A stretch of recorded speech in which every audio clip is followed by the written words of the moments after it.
What's up, guys? Welcome back. It's been a while since we have sat down and talked about Miss Oaklee, so I'm excited to be here making this video today. It is currently, as I'm filming this, raining outside, so I apologize if you can hear the rain on the sunroof right above me, but we're gonna get through it. So I am really excited to be making this video today. I haven't uploaded a video on Oaklee in quite a while. I think probably the beginning of the summer was the last time I did anything on her.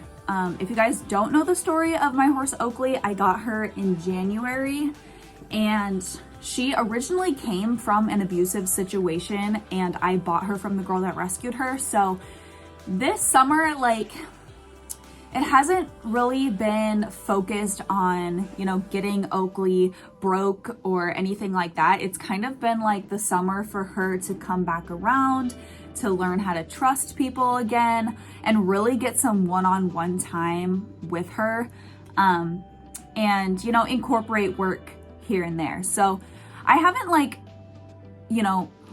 given her an extreme workload by any means, but I do like to work with her every few weeks or every couple weeks. More often if I, see fit, but she has made some really, really great progress this year. So if you haven't seen the other videos, from Oaklee's, training journey, I will leave them down below, or leave the playlist down below. I have a playlist on my channel with all of her videos, but we had to spend a lot of time earlier this spring and summer when I got her, just acquainting with each other and learning how to put on a halter and how to be caught. And that took a lot of time and patience. So, I'm really happy with how she's come along. And so in this video, we have started some of the groundwork. So we have started some groundwork with Miss Oaklee. I think this video starts all the way back in September, which was about 6 weeks ago. And it is crazy. Throughout this 6 weeks, you can see it go from literally late summer to early fall to complete mid-fall. But back in September, I wanted to start, actually incorporating some more serious groundwork with her. And so we really just started with the basics, some basic desensitizing with her. I have some training tools, some random pads and stuff sitting around in my tack room specifically for training like this. So we started just with the basic stuff, like with a whip, and just getting her used to me swinging the whip around, smacking it on the ground, and really just your basic whip desensitization. I want her to never be afraid of a whip, and she really hasn't ever given me the impression that she's afraid of the whip. So I'm guessing in her abusive past life, she may have not ever been hit with a whip, because she really doesn't, show that she's afraid of it. So she did a really good job ignoring it and just accepting it. She is very curious, and I think maybe this has come along with the clicker training, but she does take interest in the tasks that I present to her. So a lot of times I will click and reward her just for smelling the whip, just for interacting with it and engaging with it, whether she smells it or, touches it with her nose or whatever. So she really wasn't afraid of it at all. So that was pretty easy. I got her used to just it, being thrown over her back. And these are things that I'm going to do throughout the whole video. So the whip exercises, they're going to be in every single clip, because I really think it's important for all horses to practice whip exercises, so that we never get confused with a whip being a scary tool. So she did really good with it. I throw it on her and off of her every time I work with her at this point. So she is very well rehearsed with that.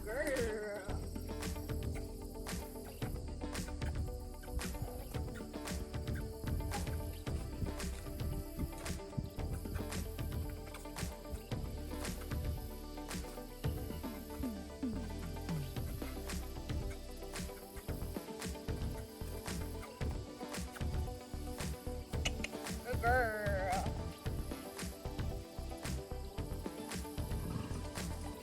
Good job.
I also started breaking out the saddle pad so that she could, you know, start getting used to that. I just started with a small English saddle pad, you know, it's not super big and bulky, and I just started flapping it around, throwing it on the ground, shaking it, making it, you know, make noise and stuff like that so she could hear it, look at it, and she did a really good job, like, accepting it and just exploring it. Once she was used to it kind of being flapped around, thrown on the ground around her, I really like to throw pads on the ground. I think it's a really good exercise, especially this early on with the horses, to throw things on the ground, put it on their back, let it fall off of them onto the ground so that they can hear it hit the ground, they can see it fall on the ground by their legs or under their belly, and so that's not a surprise later down the line if a saddle falls off or if something is sliding off. They might not spook near as easily if they are used to that from early on. So I really like to do that. I like to push it and let it fall off their butt and all kinds of different things. So we really just started light with the whip and the saddle pad. And yeah, so Oaklee is clicker trained. If you're not caught up with the videos, I started clicker training her when I got her, and I did some research on it, and I thought that this would be a good option for her since she does have a bad past experience with humans, as well as she was basically feral when I got her. She had just very minimal handling, so I thought clicker training would be a good option for her, and a good thing for me to learn how to do and try. So I think that she has come a long way and has gained so much confidence over the past few months simply just from clicker training. And I know that clicker training or positive reinforcement can get a bad rap sometimes, which I just learned recently, but I honestly think it has worked really well for Oaklee. Has really opened up her mind to being challenged and trying something that she might be a little unsure of, because she is getting that physical, I call it like a tangible reward rather than just a simple release. And because she was so standoffish in the beginning, I don't know if just a regular release would have been enough incentive for her to really try to do what I'm asking her. So I think the clicker training has been great for her. She has never been like mouthy, or, you know, that's one thing some people say about clicker training is it teaches your horses to be mouthy and in your space and always looking for food. Oaklee has never been that way. The only thing that she has ever done is there was a session or two that we had where she, the second she would hear my click, she would like stomp her foot or her head would fly up, and she got very demanding about it. And so in that instance, I just didn't give her a treat or her tangible reward. She just got a release and that was it. And then she was kind of like, wait, what? Where's the rest? So if she is super demanding like that, or stomping her feet, or, you know, anything like that, I just don't give it to her. And when she is quiet and just doesn't do that, just patiently, politely waits for her treat, then she gets it, and that's fine. But yeah, so that's the only thing that she's ever done. But she's never tried to be mouthy or grabby in my space looking for a reward. She has very much caught on to she has to do what I'm asking her to do, and then she gets their treat. So yeah, it has really worked out well for her, I think. But you know, I have started teaching her how to lunge, which was very tedious, I guess. But teaching a horse how to lunge, I guess, I don't know. The way that I do it can be tedious. I know that there's some people that just start running their horse in a circle and they eventually catch on. But being Oaklee is a sensitive horse, and I don't want to intimidate her or scare her by chasing her around in a circle. I just asked for little steps.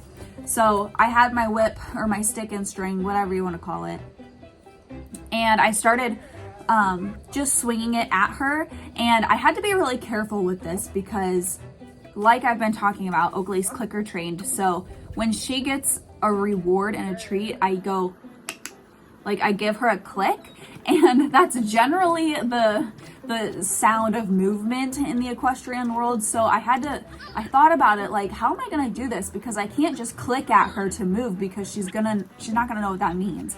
So I started using kissing noises. So every time I want her to move off, I use the kissing noises, and that might change as her training progresses, but that's what I started doing. So I do that and I just swing the whip at her, and anytime that she kind of moves her feet and moves away or yields from the pressure, I click and give her a treat. So eventually that progresses on, and she has, you know, learned how to lunge and walk. She's just walking right now. But, you know, I just ask for little steps at a time. If she gives me a few steps in the right direction, I reward her, and eventually I ask for a little bit more and a little bit more. And I always do everything with her from both sides. I think that's super important. If you have basic horsemanship skills, you should know that everything gets done on both sides of the horse. Horses aren't going to learn how to do something on the right side and just know how to do it on the left.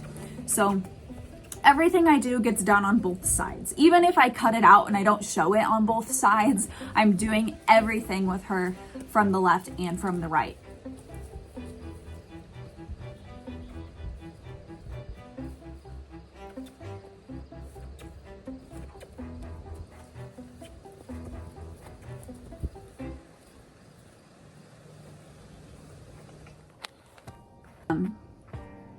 Once she was really comfortable with the pad, I switched to a Western pad just because it's bulkier and heavier. And she didn't, you know, it was no different to her. So I put the pad on her and I walked her around with it a little bit just because I wanted to see if she had any reaction to it being on her back while she was moving. She didn't care at all. And I like for them to kind of experience it, like moving around on their back at a walk, before I like strap it on with a pad or anything, or a saddle. So she had no reaction, which was great. And then eventually I was able to add a surcingle into the mix. I wanted to prepare her for that strap underneath her belly. And so the surcingle was also really easy. I was actually surprised she really didn't have much reaction to it under her belly, in which I've never put anything around her stomach before. So that was really good. I just obviously started with it super loose. It wasn't snugged up or anything. It was just simply strapped under there enough to make contact with her fur. But otherwise it was just, you know, barely hanging on. And she had no reaction to it, which was great. Once I had it on, I did, before I put it on, you know, flap it around so she could hear the jingling of the rings and stuff like that. And that noise wouldn't be anything new or scary.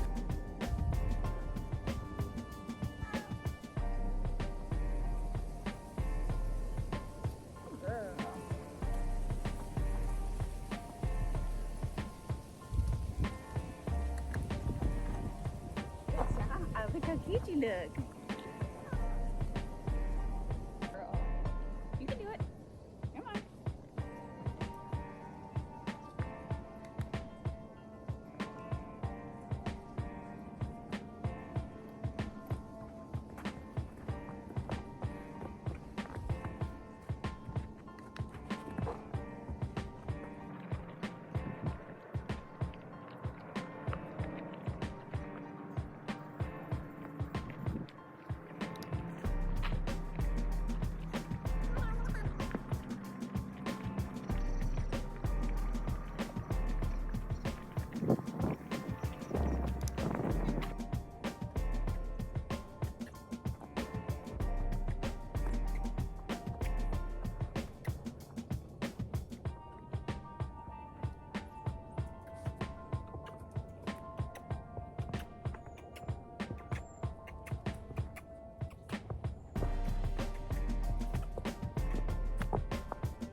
But once it was on her and we walked around with it, she was totally fine. I ended the session with just like tugging on it a little bit, just pulling on it from both sides and kind of jerking it around so that the belt would shift around her barrel. She was totally fine with all of that. So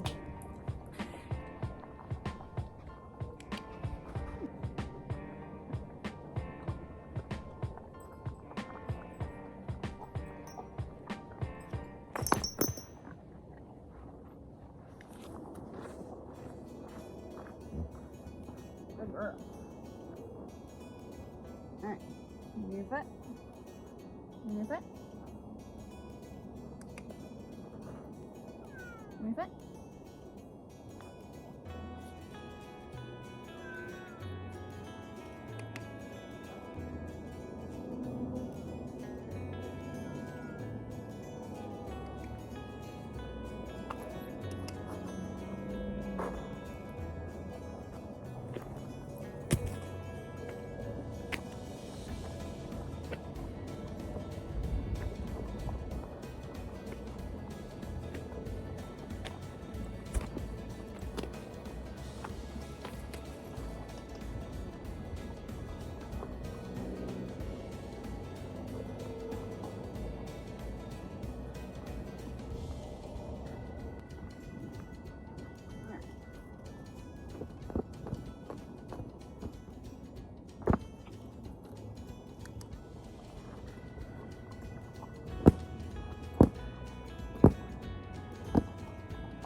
I figured, you know what, let's just try to get out the saddle. And I really didn't have like a lot of plans to get the saddle out this year because I figured I'm not going to be riding her this year. I don't plan to like, you know, go that far with her until the spring, but being we are where we are and we still are getting really nice weather in November, I was like, whatever, let's just get the saddle out, see how she does. And of course she was really, really good.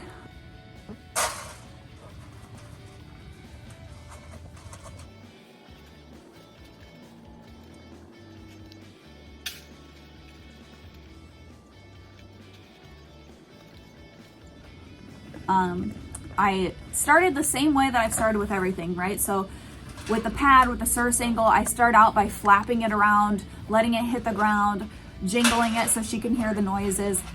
Same thing with the saddle. I started by just walking around her, flapping it so she could hear like the stirrups hit and like, you know, all the noises that a saddle makes when it flaps around, right? So she could hear it. It wasn't going to be anything surprising. Letting it, I didn't drop it on the ground because like I don't like to drop my stuff, like equipment on the ground, but I did kind of let it hit the ground hard so that it kind of, you know, made a noise when I put it down so she could hear that. And if the saddle were to fall off of her back, you know, that wouldn't be an extra scare.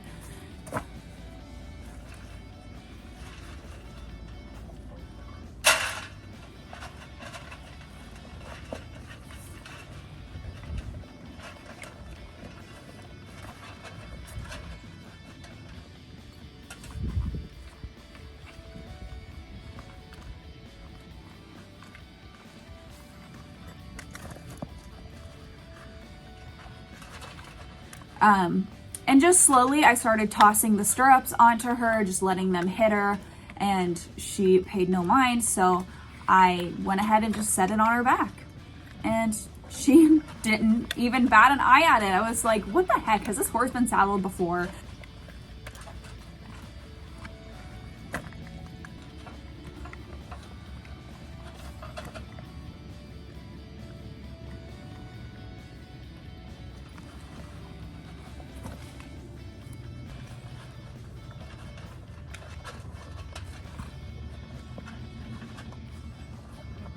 Because this was like, she didn't even care that this big object was now being set on her. So I took it off, did the same thing on both sides, set it on her, took it off. And then I was like, well, we'll just strap it on, because she didn't care about the surcingle at all, so why would she care about this? I strapped it on, she was great.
Look at you, big girl.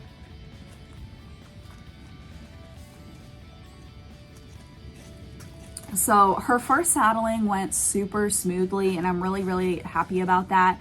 I like when my horse training is super uneventful. That is the goal for me. And I think, you know, it doesn't get the most views. It's not the most intense and exciting to watch, but overall in your horsemanship, like, it is, the slow way is the fast way for the horse. So when you're in the horse's position and people are handling you and they're throwing things at you, you don't want to be so scared that you feel like you need to bulk or buck or anything like that. So when my horses feel so comfortable that literally any new thing that I do with them is like, whatever, dude, I don't know what this human's doing, but I'll just do it. That's what I want. Like, I want it to be calm and easygoing, because I know that Oaklee feels confident enough that even though she's not quite sure what I'm doing with her today, there's no reason to act out or to bulk or to try to run away because she's afraid.